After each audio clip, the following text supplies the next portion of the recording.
नमस्कार, आप सबों का बहुत बहुत स्वागत है आपके अपने वैभव क्लासेस के इस YouTube परिवार पर।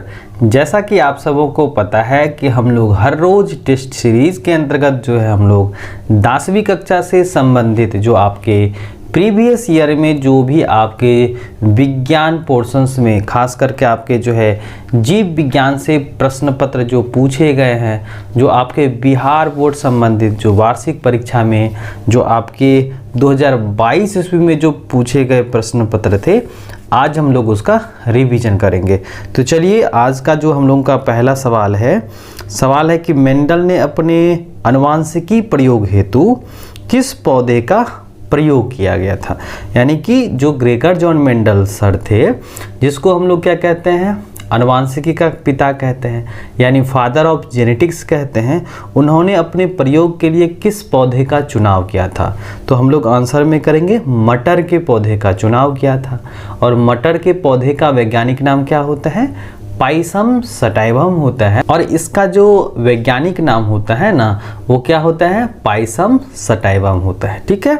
दूसरा सवाल है, किस प्रकार के श्वसन से अधिक ऊर्जा मुक्त होती हैं? तो यहाँ पर हम लोग आंसर करेंगे वायवीय श्वसन। क्या करेंगे? वायवीय श्वसन। और वायवीय श्वसन हम लोग किसको कहते हैं कि एक ऐसा श्वसन या श्वसन का एक ऐसा प्रकार जिसमें ऑक्सीजन की ज़रूरत होती है ना, और इसमें क्या होता है? ग्लूकोज का पूर्ण ऑक्सीकरण होता है। तो हम लोगों का आंसर क्या हो जाएगा? वायवीय श्वसन हो जाएगा। अगला सवाल है, मानव में नर जनन ग्रंथि क्या कहलाता है? तो हम लोग आंसर में करेंगे वृषण कहलाता है, जिसको हम लोग टेस्टिस कहते हैं, है ना, जो पुरुषों के प्राथमिक लैंगिक प्रजनन अंग होते हैं। अगला है, जीवन की एक महत्वपूर्ण विशेषताएं बताएं। तो वृद्धि इसका सही जवाब हो जाएगा। स्वपोषी पोषण होता है, किसमें होता है भाई? तो हम लोग आंसर में कहेंगे कुछ प्रोटिस्ट तथा प्रोकैरियोटिक्स में होता है। ठीक है। चलिए, तो हम लोग यहाँ पर जो आंसर होगा अगला सवाल है कि स्वपोषी पोषण होता है, किसमें होता है भाई? कहता है पौधों में होता है, कवक में होता है, कुछ प्रोटिस्ट और प्रोकैरियोट्स में होता है। तो पौधों में तो स्वपोषी पोषण होता है, और साथ साथ कुछ प्रोटिस्टा के साथ साथ प्रोकैरियोटिक्स में भी होता है। तो यहाँ पर हम लोग का सही जवाब हो जाएगा ए और सी, है ना। यहाँ पर जो है ए और सी दोनों हो जाएगा, है ना, यानी पांचवा का हो जाएगा डी। चलिए आगे बढ़ते हैं। ग्लाइकोलाइसिस कहाँ होता है? ठीक है, तो हम लोग का आंसर हो जाएगा कोशिका द्रव में ग्लाइकोलाइसिस होता है। ठीक। तंत्रिका तंत्र की संरचनात्मक एवं कार्यात्मक इकाई को हम लोग क्या कहते हैं? तो हम लोग क्या कहते हैं? न्यूरॉन्स कहते हैं। क्या कहते हैं? न्यूरॉन्स। और इस तरह से एक और सवाल पूछा जाता है नेफ्रॉन से, ठीक है, कि वृक्क की संरचनात्मक और क्रियात्मक इकाई को क्या कहते हैं? नेफ्रॉन कहते हैं। और यह एक वृक्क में 10 लाख जो है लगभग ये पाया जाता है। कौन सा एंजाइम वसा पर क्रिया करता है? तो कौन सा एंजाइम हम लोग आंसर करेंगे? लाइपेज करता है। कौन सा एंजाइम? लाइपेज करता है। उसके बाद है कि पौधों में जनन अंग कहाँ पाए जाते हैं? तो जनन अंग कहाँ पाए जाएंगे? पुष्प में पाए जाएंगे ना। अगला है, मस्तिष्क का कौन सा भाग शरीर की स्थिति तथा संतुलन का अनुरक्षण करता है ना। तो हम लोग आंसर में करेंगे अनुमस्तिष्क। ठीक है। किस पौधों में रंध्र अनुपस्थित रहते हैं?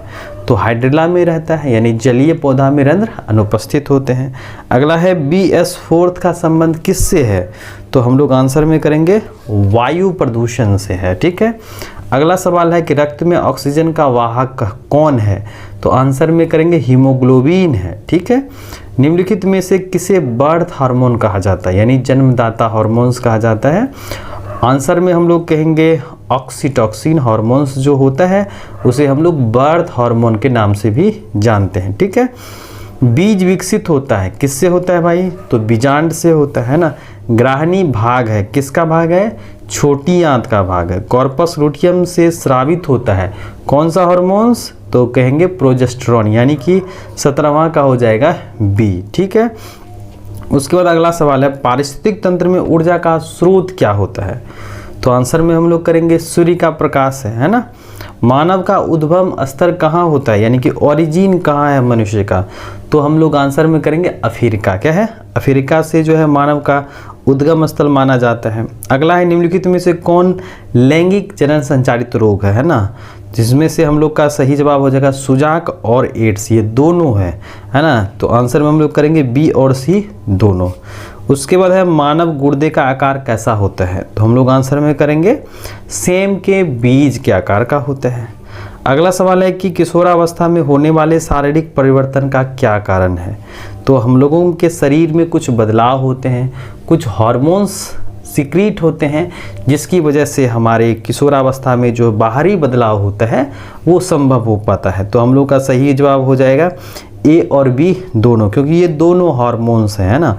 और ये जो थायरॉक्सिन है ये क्या है, थायरॉयड ग्रंथियां से स्रावित होती हैं। ठीक है, अगला है यौन परिपक्वता की अवधि को क्या कहते हैं, यौवनारंभ कहते हैं। अगला है ओजोन परत का ह्रास मुख्यतः किसके द्वारा होता है, तो हम लोग आंसर में करेंगे CFC। CFC का पूरा नाम क्या होता है भाई, क्लोरोफ्लोरोकार्बन होते हैं। उसके बाद है तालाब किस प्रकार का पारिस्थितिक तंत्र है, तो हम लोग आंसर में करेंगे कृत्रिम। कैसा है, कृत्रिम, क्योंकि ये हम लोग अपने से निर्मित करते हैं ना। अगला है कि निम्नलिखित में से कौन पारिस्थितिक तंत्र की अधिकतम संख्या में मौजूद होते हैं, तो उत्पादक होते हैं।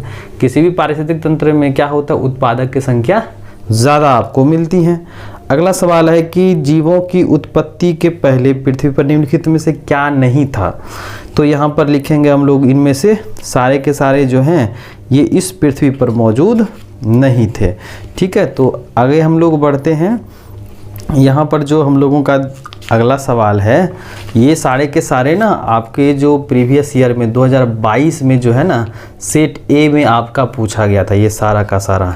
तो इस सब का जो है रिवीजन करते रहिएगा, जो आपके परीक्षा के दृष्टिकोण से ना बेहद ही महत्वपूर्ण रहने वाला है और आपको इससे बहुत पूछे भी जाएंगे। और हम लोगों ने जो है जितने भी सारे आपके प्रीवियस ईयर में जो क्वेश्चन पूछे गए हैं ना, ये सब हम लोग एक एक करके जो हम लोग देख चुके हैं। आप जो है ना प्लेलिस्ट में जाइएगा तो वहाँ पर आपको मिल जाएगा। टेस्ट सीरीज में जो है आपका प्लेलिस्ट है, वहाँ पर देखिएगा तो आपको एक तरफ से जो है 10वीं का जीव विज्ञान का सारा जो है ऑब्जेक्टिव आपको वहाँ से मिल जाएगा।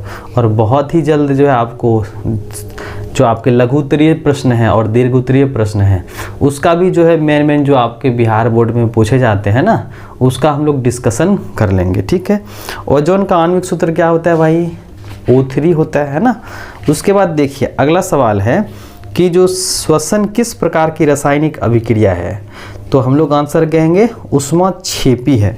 कैसा है भाई, ऊष्माक्षेपी है। चलिए अब हम लोग बढ़ते हैं आगे, और 2022 ईस्वी का जो द्वितीय पाली वाला था ना, उसमें देखिए कौन कौन से सवाल आए थे वस्तुनिष्ठ से।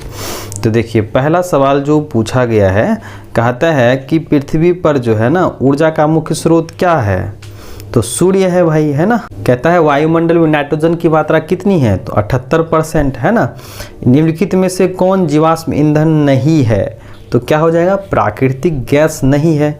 टिहरी बांध निर्माण का उद्देश्य क्या था, तो इनमें से सभी के सभी, यानी कि जल आपूर्ति करना, खेतों की सिंचाई करना, बिजली उत्पादन करना, ये सारा का सारा उसका क्या था, उद्देश्य था। अगला है ओजोन के अणु ऑक्सीजन के कितने परमाणुओं से बना होता है, तो कहेंगे 3, यानी कि आपका 12 का हो जाएगा, सी हो जाएगा, है ना।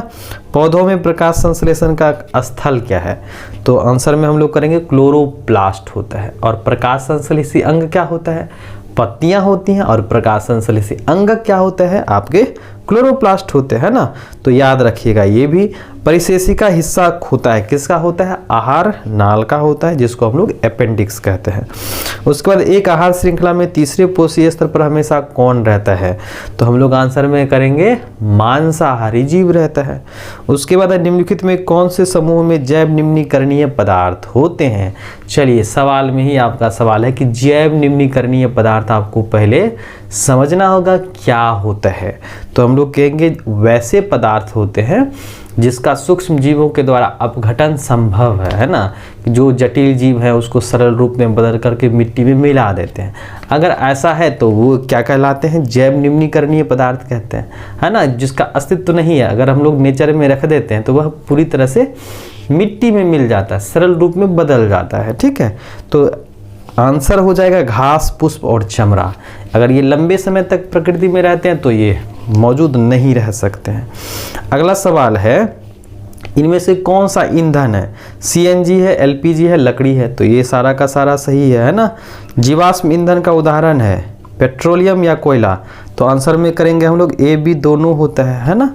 चलिए अब हम लोग बढ़ते हैं आगे। अगला जो सवाल है हम लोग का पूछा गया था, कहता है कि लेटेक्स सामान्यतः कहाँ पाया जाता है? तो इन सबों में से पाया जाता है। पहला है पीपल में पाया जाता है, पीला कनेर में होता है, बरगद में होता है, इनमें से सभी में होता है। ठीक है। मानव मूत्र में यूरिया की मात्रा कितनी होती है? 2% होती है। भ्रूण का विकास होता है गर्भाशय में होता है ना। उसके बाद अगला सवाल है कि निम्नलिखित में से रासायनिक दूत किसको कहते हैं? तो हार्मोन्स को कहते हैं। याद रखिएगा, इनमें से किसे रासायनिक दूत कहा जाता है ना। तो हम लोग क्या कहेंगे? हार्मोन्स।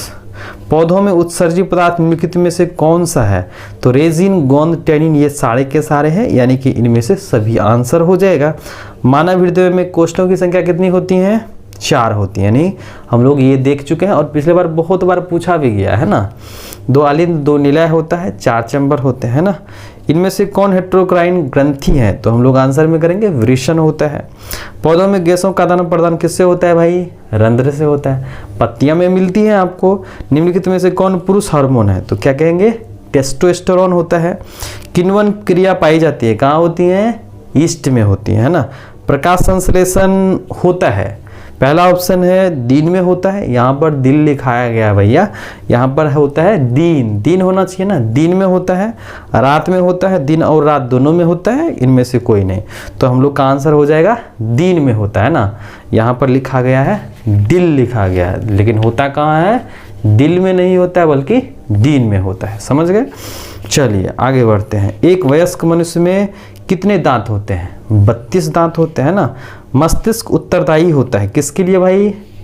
हृदय स्पंदन के लिए, शारीरिक संतुलन के लिए, सोचने के लिए, ये सारा का सारा होता है ना। तो आंसर में करेंगे इनमें से सभी। अगला है ट्रेकिया किस जीव का श्वसन अंग है? तो आंसर में करेंगे कॉकरोच। ठीक है। शरीर में भोजन का पाचन किस क्रिया द्वारा होता है? तो उपचयन द्वारा होता है। पूर्ण विकसित अंडाशय क्या कहलाता है? फल। अगला है एक स्त्री में कौन से लिंग गुणसूत्र होते हैं? तो XX होता है भाई। मृतोपजीवी का क्या उदाहरण है? गोबर छत्ता। सरेगले चीज पर ये मिलता है आपको।